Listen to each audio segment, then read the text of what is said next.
Good morning and welcome to the Treehouse. This is Kag with the View from Above tarot reading for Friday, September 27th. This morning we're going to be doing what would be helpful for us to know, to think, and to do today, this Friday, as we're kind of looking at the end of the work week, if you are a working person, and into the weekend. This will be a reading for the collective, so take what resonates for you and leave the rest. If you have something specific that you would like an answer to, the chances are pretty good that one of these triads will give you a little insight into what might be going on inside of you today. And that is the goal, right? That these tarot readings are a way of trying to integrate some spirituality and psychology with the tarot. So I have shuffled and we're ready to lay out our spread. This is what would be helpful for us to know today. This is what would be helpful for us to think today. And this is what would be helpful for us to do today. And as always, we'll take the Merryweather card as the blessing at the end. Okay, so here's what would be helpful for us to know today. Now, we had the Page of Swords yesterday, and pages in the new way that I'm doing this always have some kind of a message for us. And so I'm going to just shuffle up quickly. The Page of Swords is the guy that is really interested in what other people are doing and not about revealing much about himself. He's reasonably new at wielding the sword of logic and clarity, and he can be a little scattered when we see the birds up in the sky above his head. He is in the wind, and he's looking into the wind, but he looks like he's about to just whack away with that sword. So what we're going to do is see if there is a message here for us from that page.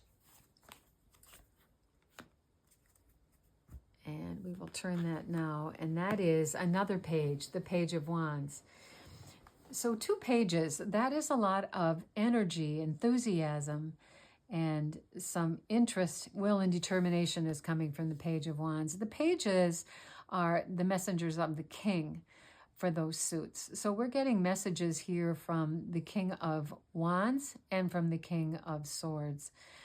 So if I look at this card strictly as a message from the Page of Swords, I would say that as he's whacking away with his integrity and his clarity and his truth, he also was doing it with some enthusiasm. So maybe this is a new place for you, speaking truth to people. And if it is, apparently there's some enthusiasm and excitement and imagination going about how that can be helpful to us today. And so that's how I would read the message of this particular page, is to be excited about the fact that you now know how to, well, you have the sword to wield. Do you know how to do it? No, but you're learning. And that is a good thing for us to know, is that we are learning this new skill of how to be able to speak clearly with integrity and with clarity about what it is that we want. And also to remember that we are feeling a little vulnerable while we're doing it. But I think that's our message here today from this Page of Wands. So what would be helpful for us to think about today? And that is that we are in a transition.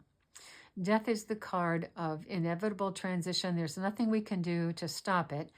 It doesn't necessarily happen fast here, but his horse is just tromping over. There's the Emperor down here. There is the little child from the Sun card here. There's a young woman here, and then there's the Hierophant there. You can see the sun rising between those 2 towers in the far back. And he is holding a flag of the bloodless rose. There's nothing we can do about change and about some transitions. And so that is what we're thinking about today. And that does come nicely with this idea that we are holding the sword of clarity and logic here, and that is a new place for us. So we have it, and we can just think about the fact that we are transitioning into this new place. Not an easy place, but also for our own good. Transitions happen for our benefit, even though they are uncomfortable. And so let's look at what would be helpful for us to do today. And that is the Seven of Swords, and probably one of the most uncomfortable cards in the deck, along with Death right in the Tower. But that Seven of Swords, you can see that he is holding those swords by their blades, which means that they can cut him. So sometimes this card can be deception. Other people are deceiving us, or we are deceiving ourselves, because he's sneaking away, right, with those 5 swords. But he's also leaving 2 behind. And I often wonder why he left those 2. It looks like he's got room for a couple more, but that's not what he did. It can also be, in its more positive spin, taking a risk. And when I look at what we need to know about wielding the sword of clarity and logic, that can be and feel very risky when we do that, because if we have been used to being nice and not speaking up for ourselves, it can make us feel very vulnerable when we do speak up for ourselves, and it can feel very risky in order to speak the truth. So let's see what the clarity is around that. But that card is it may be in this case, because of the Page of Swords and because of the Death card, that this may be more about taking the risk of speaking truth. So let's go back and look at what else we need to know here. And there is our King of Swords. The King of Swords, the most mature of the suit. He's got two birds in his sky as opposed to the many in the Page's sky. And that's because he knows how to wield the sword. That sword cuts both ways. He can see both sides of any situation with clarity, with logic, with integrity, and he has not a problem speaking up for himself. So the Page is really trying to become this fellow. He really wants to be able to wield his sword with integrity, right? And there is a kindness that you can speak the truth with kindness, but this is what he is hoping to become. That's what the imagination is about. This is where we're going with this. And this is what we need to know today, is that this is where we are headed. And also we have here the Queen of Cups. Now the Queen of Cups is the most intuitive of the queens, and she knows best internally what it is that she needs emotionally. And so when we can speak from our heart about the truth, about the logic and the clarity, we've really got some new skills here. So I often think that the King of Swords, when he is in his more negative, can be a little on the cruel side. And so when I see him tempered by the Queen of Cups, who really knows from her heart what it is that she needs, she can speak truth to power. She can speak with logic and clarity and honor her own feelings. And that feels like this is what the transition is. I just want to kind of call back the King of Cups, which we have had recently, I think earlier in the week, is about being more of a people pleaser. So she tends to please herself. She can be a bit of a drama queen, but I think in this case, this is about learning how to know your own feelings and to be able to speak your logic and truth from a place of genuine knowing what's best for you too.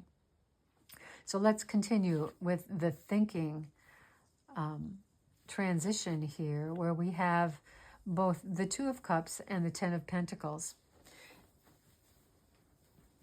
So as we are transitioning to being able to speak more clearly about what we know, to see things from both sides, we have the Two of Cups, which is a cup of equality. These two people encompass both active and passive energy related to emotions. And we need both of those in our transition, as we have both of them here, right? We have active energy and we have passive energy. And so this is like the seed of that transition that's happening. He is reaching for her cup, but she is offering the cup to him. But there is an equality here. And perhaps there's some healing that has needed to happen about how it is that we speak our own truth with integrity and with some compassion and kindness. You can see the caduceus here, which is Hippocrates' symbol of healing from from the Greek times. And so that is part of our transition. And it seems to me that this is where this transition, where this equality is going to lead us, is to the Ten of Pentacles, which is the abundance of resources. So when we speak up for ourselves, frequently we are able to get what it is that we want and what we need. But unless we are able to speak up for ourselves, we probably aren't going to get this. And that's what this transition is about, to take our thinking mind about active and passive energies, integrating both our feelings as well as our wisdom over here into getting what it is that we need and want. And when I look over at the Do cards, I'm looking at, yep, that is a big risk. If you've been used to speaking, too gently, being too polite, being too nice, you haven't been able to get what you wanted here. So a transition had to happen. So let's look here. We have another 7. Now we've got 2 7s here. And we've got the 10 of Cups. So the 7s are cards of spirituality. They are cards of really contemplating what it is that we need to do next. And so as we're looking at our resources here, it's like, do I rip these all out and replant, or do I let them grow? But it is a moment where we pause and say, I think this is going to be okay. I need to leave it alone. I think that I need to take these swords and run with them. I need to take the risk of speaking through this transition, because our reasonable happily ever after really depends on our being able to take this risk of speaking clarity, with honesty, and to balance our emotions, knowing what it is that our feelings are. And this feels like a totally new place from where we have been in the last readings.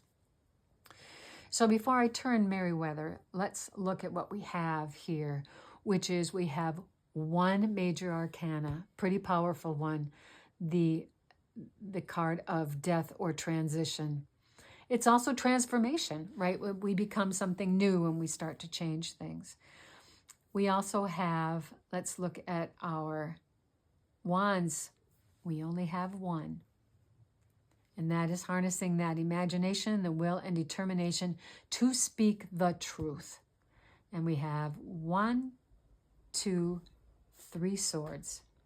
We have 3 cups. We have 2 pentacles. But I just want to call out the fact that we've got 2 10s, 2 7s, 2 10s. 10s are completion. And this would mean our reasonably happily ever after. And this would be our abundance. And so those 2 things are really dependent on allowing this transition for speaking the truth to come through. So let's look at Merriweather. And what we have here is the frame of reference card that we had yesterday, the 7 of Cups, which is a card of what are our dreams? What is it that we want? What is it that is, if we look at it from the negative side, what is it that is distracting us? But I really do think that this is about what is the dream for our life. And in order to get there, we now have 3 7s, right? Again, these are the cards of consideration, and what's missing here is the 7 of Wands. And if I think about the 7 of Wands, he is the guy standing on the hill with 2 different shoes, ready to defend himself.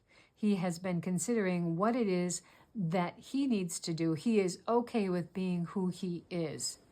And I think that the fact that that card is not present is also a key piece in all of this. Who is it that we want to be? We want to be ourselves. And in order to be ourselves, we have to know what it is that we want. We have to consider what it is that we're willing to do to get what we want, and we have to be willing to take the risks. So this reading is really all about what we need to do. We need to allow this transformation to take place so that we can reach our abundance and our reasonably happily ever after. This is a card of monumental growth into being who it is that we really are. So that is what I have for us here at the Treehouse this morning. If you found this reading helpful, I hope that you will like, share, and subscribe. And I invite you to come back and join me again tomorrow here at the Treehouse for another View from Above tarot reading. Blessings.